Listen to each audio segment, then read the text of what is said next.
Hello दोस्तों, कैसे हैं आप सभी। उम्मीद करता हूं आप सभी बहुत ही अच्छे होंगे। तो आज के इस वीडियो में हम पढ़ने वाले हैं क्लास 12 फिजिक्स का बहुत ही इंपॉर्टेंट चैप्टर जो है विद्युत धारा, जिसका ये बहुत ही इंपॉर्टेंट टॉपिक होने वाला है जो है सेलों का संयोजन। तो सेलों का संयोजन क्या होता है, इसका परिभाषा क्या होता है, इस वीडियो में हम समझेंगे। और उसके बाद हम देखेंगे कि भैया सेलों के श्रेणी क्रम संयोजन किसे कहते हैं, इसका जो डेरिवेशन होता है उसको भी हम प्रूफ करेंगे, परिभाषा देखेंगे, बहुत ही अच्छे से आपको समझ में आएगा। तो चलिए दोस्तों अपने टॉपिक को शुरू करते हैं। तो हमें पढ़ना है भैया सबसे पहले कि सेलों का संयोजन कहते किसे हैं। तो सबसे पहले हमें पढ़ना है सेलों के संयोजन, ठीक है, जिसे हम सेलों का समूहन भी कहते हैं। तो भैया संयोजन का मतलब ही क्या होता है, जोड़ना होता है। तो यहां से यदि इसका संधि विच्छेद करें तो क्या होता है, सेल मतलब भैया जो सेल है वो संयोजन मतलब जोड़ना, मतलब सेलों को जोड़ना, ठीक है। तो हम इसका डेफिनेशन क्या कहते हैं कि दो या दो से अधिक, क्या भैया, दो या दो से अधिक सेल, ठीक है, दो या दो से अधिक सेलों को आपस में क्या करना, आपस में जोड़ना ही क्या कहलाता है भैया, सेलों का संयोजन कहलाता है। मतलब दो या दो से अधिक सेलों का आपस में जुड़ना ही क्या कहलाता है, सेलों का संयोजन कहलाता है। तो इसका डेफिनेशन हम क्या कह सकते हैं कि दो या दो से अधिक सेलों को आपस में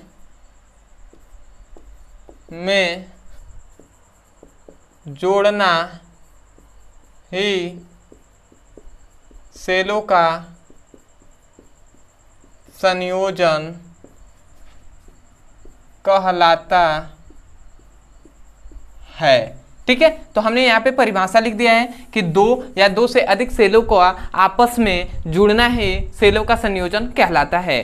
अब आते हैं भैया इसके प्रकार पे। तो याद रखेंगे भैया सेलों के संयोजन के दो प्रकार होते हैं, मतलब सेलों के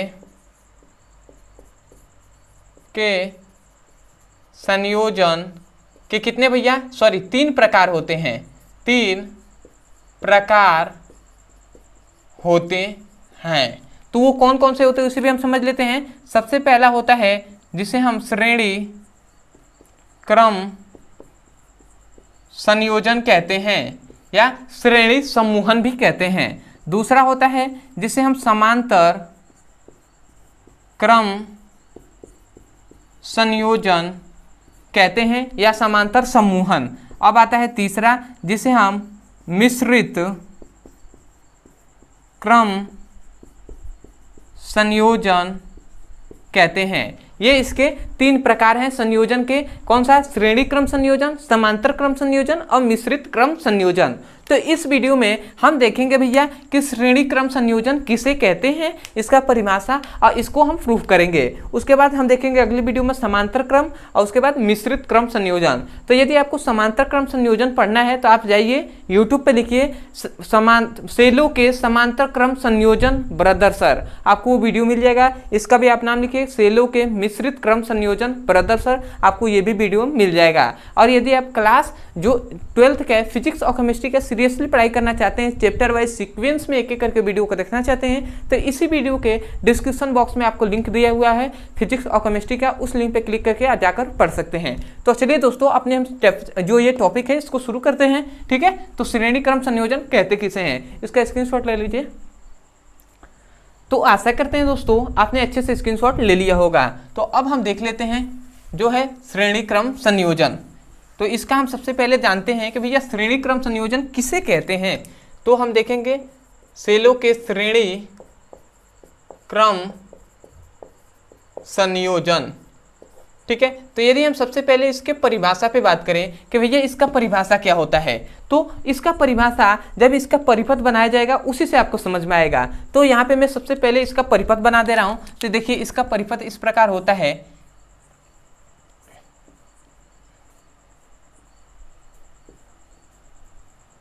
समझिएगा, एक एक टॉपिक आपको अच्छे समझ में आएगा। इसको थोड़ा सा डाटा देकर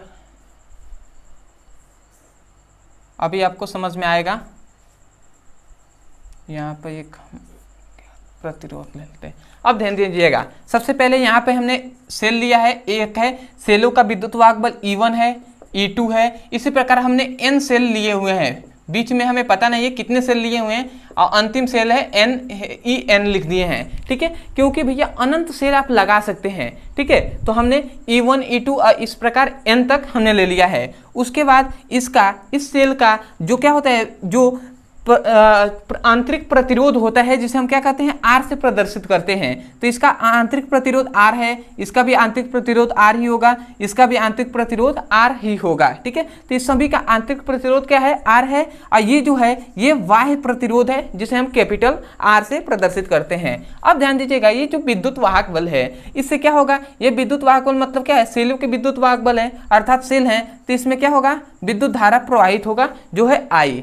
अब हम इसकी गणना करेंगे, तो इसको गणना करने से पहले इसका परिभाषा करेंगे।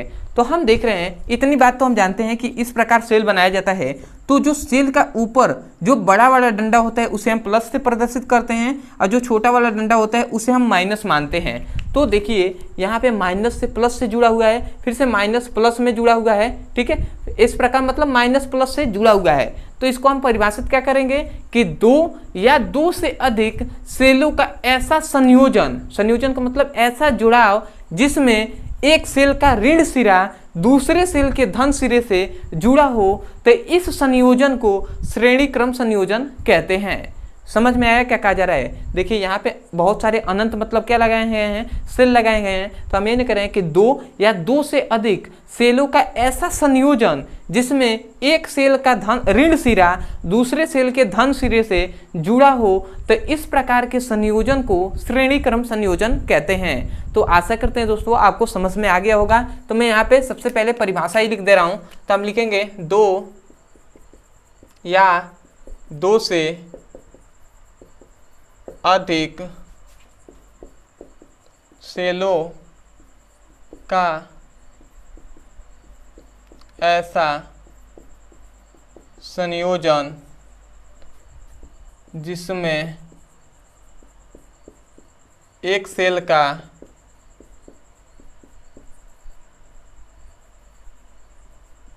ऋण सिरा भी कह सकते हैं या टर्मिनल भी कह सकते हैं। ठीक है, क्योंकि ये टर्मिनल ही होते हैं। तो सिरा ऋण सिरा दूसरे सेल के धन सिरे से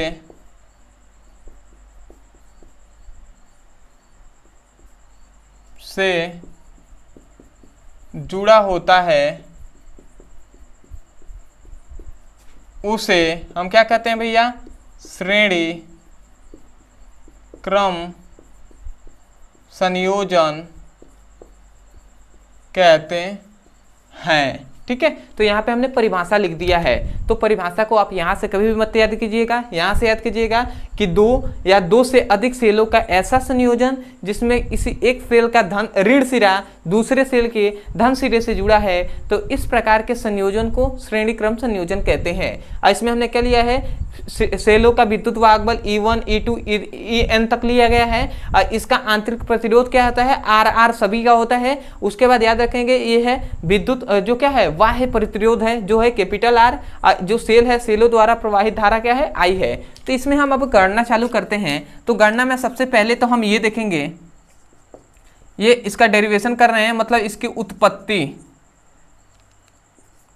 या हम गणना भी कह सकते हैं। तो इसका हम प्रूफ करेंगे, ये इसका सूत्र देखेंगे। तो सबसे पहले इसमें आपको ये देखना होगा कि भैया सेलों के विद्युत वाहक बल है कितने हैं। तो हम लिखेंगे सेलों के विद्युत वाहक बल। तो भैया सेलों के विद्युत वाहक बल कौन है, तो भैया E है ना। ठीक है, तो E हमने लिख दिया, समझिएगा, सेलों के विद्युत वाहक बल E है। तो इसी प्रकार ये बहुत सारे सेल है ना, बहुत सारे सेल है, तो इसी प्रकार हम लिख सकते हैं कि N सेलों का विद्युत वाहक बल। तो हम लिख सकते हैं N सेलों का विद्युत वाहक बल, इस प्रकार हमने शॉर्ट में लिख दिया। तो भैया जब एक सेल का मतलब सेल का केवल हम देख रहे थे सेल का विद्युत वाहक बल E है, तो N सेल का विद्युत वाहक बल क्या हो जाएगा, N इंटू ई हो जाएगा, ठीक है, क्योंकि जितने सेल होंगे उससे गुणा कर देंगे सेलों के विद्युत वाहक बल में, तो कुल सेल हमें पता चल जाएगा। इसी प्रकार तो हमने सबसे पहले पता कर लिया कि सेलों की संख्या कितनी है, सेलों के विद्युत वाहक बल कुल कितने हैं, तो NE है। इसी प्रकार हम ज्ञात करेंगे कि सेलों का आंतरिक प्रतिरोध कितना है। तो अब हम लिखते हैं तब हम इस तरह से लिखते हैं, तब हम लिखेंगे कि सेल का आंतरिक प्रतिरोध, तो भैया सेल का आंतरिक प्रतिरोध कौन है भैया, तो स्मॉल r ही है ना। तो इसी प्रकार भैया एक सेल का तो क्या है, आंतरिक प्रतिरोध r है। तो इसी प्रकार बहुत सारे सेल हैं, ठीक है, अनंत मतलब n सेल हैं। तो इसी प्रकार हम लिखेंगे कि n सेलों का आंतरिक प्रतिरोध, n सेलों का आंतरिक प्रतिरोध क्या हो जाएगा भैया, तो n से हम गुणा कर देंगे, n इंटू r हो गया, ठीक है। तो अब ध्यान दीजिएगा इसके आगे सबसे पहले हमने क्या देखा कि सेलों का विद्युत वाहक बल E है, तो E हमने लिख दिया। तो इसी प्रकार n विद्युत वाहक बल है ना, n सेल है, तो इसी प्रकार n सेलों के विद्युत वाहक बल n इंटू ई हो जाएगा। अब उसके बाद हम आ गए इसके आंतरिक प्रतिरोध पे, तो आंतरिक प्रतिरोध क्या होते हैं, सेलों का आंतरिक प्रतिरोध है R। तो इसी प्रकार n आंतरिक प्रतिरोध है, तो हम लिखेंगे n सेलों का आंतरिक प्रतिरोध क्या हो जाएगा, n इंटू R हो जाएगा। उसके बाद तब हम देखेंगे कि कुल प्रतिरोध, मतलब भैया कुल प्रतिरोध कितने हैं। तो यहाँ पे लिखेंगे हम, तब जांच करेंगे भैया कुल प्रतिरोध कितने हैं, प्रतिरोध, ठीक है। तो याद रखेंगे भैया कुल यहाँ पे प्रतिरोध अगर मैं पूछूं तो आपको यहाँ पे कितने प्रतिरोध दिखाई दे रहे हैं, एक ये है, इसी प्रकार n तकले हैं प्रतिरोध। तो n प्रतिरोध हमें पता चल गया है कि सेलों के n प्रतिरोध कितने हैं, E है, n इंटू R है, ये है। और उसके बाद इस परिपथ में एक और प्रतिरोध है जो है बाह्य प्रतिरोध R। तो यदि हम इन दोनों को जोड़ देते हैं, इन दोनों को, तो भैया कुल प्रतिरोध पता चल जाएगा। तो हमें यदि कुल प्रतिरोध के बारे में बताना है तो हम क्या लिख सकते हैं, R plus n into R, यह है कुल प्रतिरोधों की संख्या, ठीक है। अब आता है तब हम लिखेंगे तब हम ज्ञात करेंगे कि कुल विद्युत धारा, तब हम ज्ञात करेंगे कि कुल मतलब परिपथ में कुल विद्युत धारा, ऐसे लिख देंगे परिपथ में कुल विद्युत धारा, ठीक है। तो यहाँ पे विद्युत धारा क्या लिखेंगे, विद्युत धारा I इक्वल टू क्या होता है भैया, कुल विद्युत वाहक बल, मतलब कुल, ये फॉर्मूला है, कुल विद्युत वाहक बल बटे क्या होता है भैया, बटे होता है कुल प्रतिरोध। ये हम इसमें पुटअप करेंगे और ये क्या है, I को हम इस प्रकार लिख देते हैं विद्युत धारा है, ठीक है। तो इसके मान को यदि हम पुटअप करें तो कुल विद्युत धारा क्या है, विद्युत धारा, ठीक है। कुल विद्युत धारा क्या है, तो कुल विद्युत धारा को ज्ञात करना है तो कुल विद्युत वाहक बल कितना है। तो कुल विद्युत वाहक बल हम देखे हैं n सेलों के विद्युत वाहक बल, ये कुल ही विद्युत वाहक बल है। तो इसको हम पुटअप करेंगे तो ये क्या हो जाएगा, n इंटू ई हो जाएगा, ठीक है। उसके बाद भैया कुल प्रतिरोध, तो कुल प्रतिरोध कितना है, ये है, तो हम लिख देंगे R plus n into R लिख देंगे, ठीक है। ये हो गया। तो ये जो निकला ना, यही है आपका क्या, श्रेणी क्रम संयोजन का फॉर्मूला। तो ये विद्युत धारा को हम I से भी लिख सकते हैं, तो I equal to n into E by R plus n into R, ये हम संकेत के रूप में ऐसे भी लिख सकते हैं। तो आशा करते हैं दोस्तों आपको यहाँ पे आप लिख दीजिएगा अंत में प्रूफ्ड लिख दीजिएगा, ठीक है। तो ये आपका श्रेणी क्रम संयोजन की उत्पत्ति आपको पता चल गया, यहाँ से हुआ है, ऐसे आपको इसको प्रूफ करना है। तो चलिए दोस्तों आज के लिए इतना ही। मैं यही कहूँगा कि सबसे पहले तो यदि आप हमारे चैनल पे नए होंगे तो चैनल को सब्सक्राइब कर दीजिएगा, वीडियो को लाइक कर दीजिएगा और हो सके तो हमें कमेंट सेक्शन में जरूर बताइएगा कि आपको वीडियो कैसा लगा। अदरवाइज यदि आप क्लास 12 का फिजिक्स और केमिस्ट्री का सीरियसली पढ़ाई करना चाहते हैं, चैप्टर वाइज सीक्वेंस में एक एक करके वीडियो को देखना चाहते हैं, तो आपको इसी वीडियो के डिस्क्रिप्शन बॉक्स में लिंक दिया जाएगा फिजिक्स और केमिस्ट्री दोनों का। उस लिंक पर क्लिक करके आप चैप्टर वाइज सीक्वेंस में एक एक करके वीडियो को पढ़ सकते हैं और अपने सुंदर से नोट्स बना सकते हैं। अदरवाइज यदि कोई भी टॉपिक समझ में नहीं आता है, जैसे मान लेते हैं कि आपको सेल पता नहीं है, तो आप जाइए यूट्यूब पर लिखिए सेल ब्रदर सर, आपको वो वीडियो मिल जाएगा, वहां से जाकर आप अच्छे से पढ़ाई कर सकते हैं, ठीक है। इसी प्रकार कोई भी टॉपिक है उसका नाम लिखकर अंत में हमारे चैनल का नाम लिख देंगे, वो वीडियो मिल जाएगा। और मैं आपको विश्वास दिलाता हूँ कि जितनी भी परिभाषा है वो सब आपको याद हो जाएगा, रटना नहीं पड़ेगा, याद हो जाएगा। तो चलिए दोस्तों आज के लिए इतना ही, मिलते हैं अगले वीडियो में, तब तक के लिए धन्यवाद। जय हिंद, जय भारत।